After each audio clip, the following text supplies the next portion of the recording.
It's about shaking up, but really, like, you know, really shaking up. Bit of undercover work, to be fair, like I did, going into a hotel, you know what I mean? Yeah, get it recorded. Have it recorded. Have the conversation with the concierge in the Thistle, who, when I said I want to speak to the manager, when I was in the cab, told me to F off. That kind of thing, you know what I mean?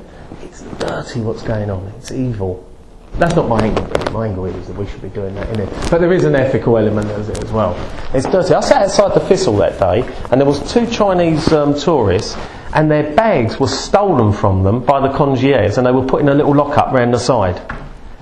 And they were trying to get in my taxi, and they would not let them get in that cab, no matter what they did.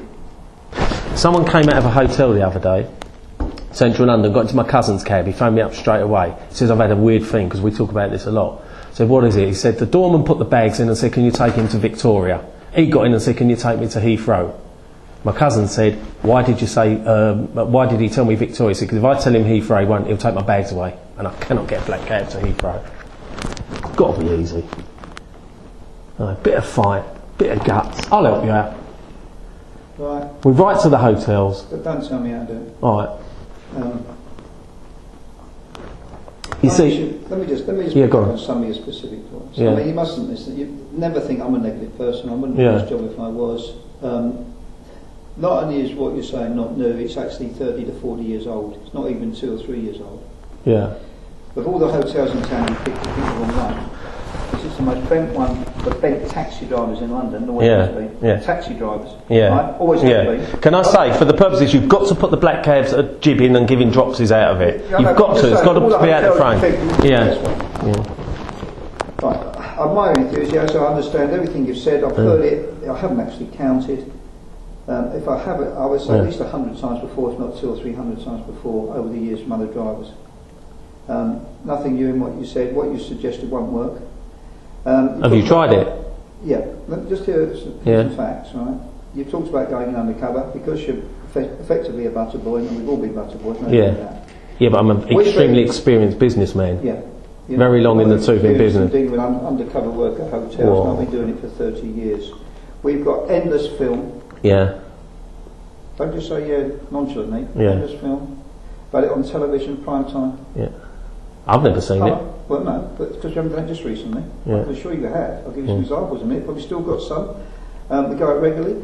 I'm going to give you some specific examples. We've had it on television prime time. When you say I haven't seen it, you mustn't suggest I'm not telling the truth. Yeah. No, I'm not. But I've lived in London all my life. And I come from a very long cabbie family. You ain't fucking watching prime time telly when it's been on, mate. It's been on. So you mustn't imply I'm not telling you the truth. Let me finish. Yeah. Please let me finish. Alright. Right, I've done endless interviews on the radio. Yeah. On that subject. Done endless front pages in taxi newspaper. Yeah. Right. Let me just give you some examples of the undercover work. The most recent one we did was linked with the Thistle. With it's linked with the one round the corner. Cumberland. It's called the Cumberland. It's the Godderman Group. It's got some funny name. Groneman. Yeah, that's right. Well, that's their premier hotel.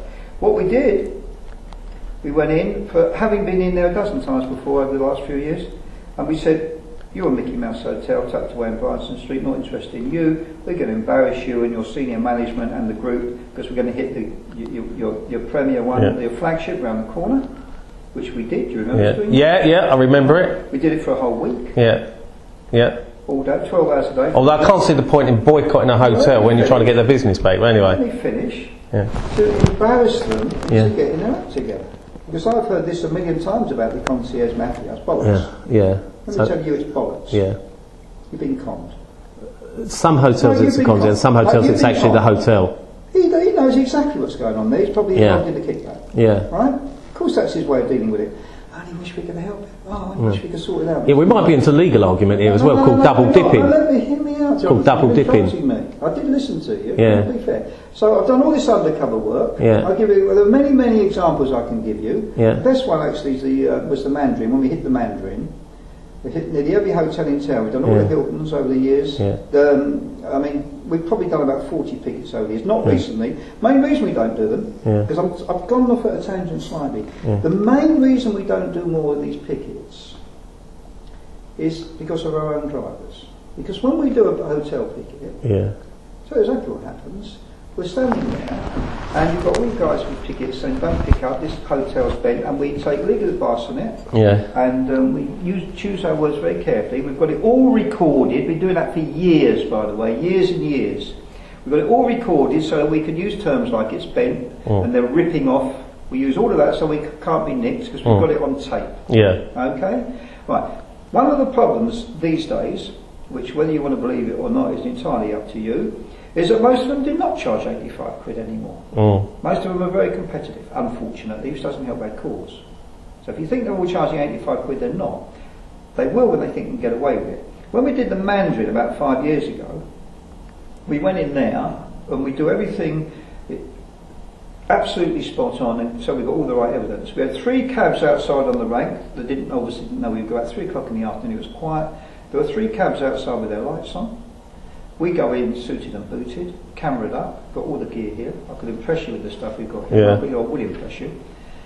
Suited and booted, act as if we're just meeting someone who's a guest, casually go up and say, oh, and the way to do it is you always give them a few minutes in case they're, because if you make it, if it seems apparent that you want it right now, they might just tell you to go to the taxi. They might do. Yeah.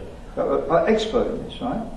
So we say, I need to get to Heathrow in about 10 or 15 minutes. I've just been up with one of my colleagues coming down from your room. You need to get a taxi in 10 or 15 minutes. Will that be a problem? No, don't worry, sir. I'll call you over there. And he could just say there'll be one outside because there's 3 outside. Yeah. He could say anything. Say to the Domino's, could you get one of those cabs to be out? He doesn't do that. He has to wait up there, so right. And of course, on this particular occasion, it was about a 6 or 7 year old Ford Galaxy. It wasn't one of the smartest. Yeah. Appeared.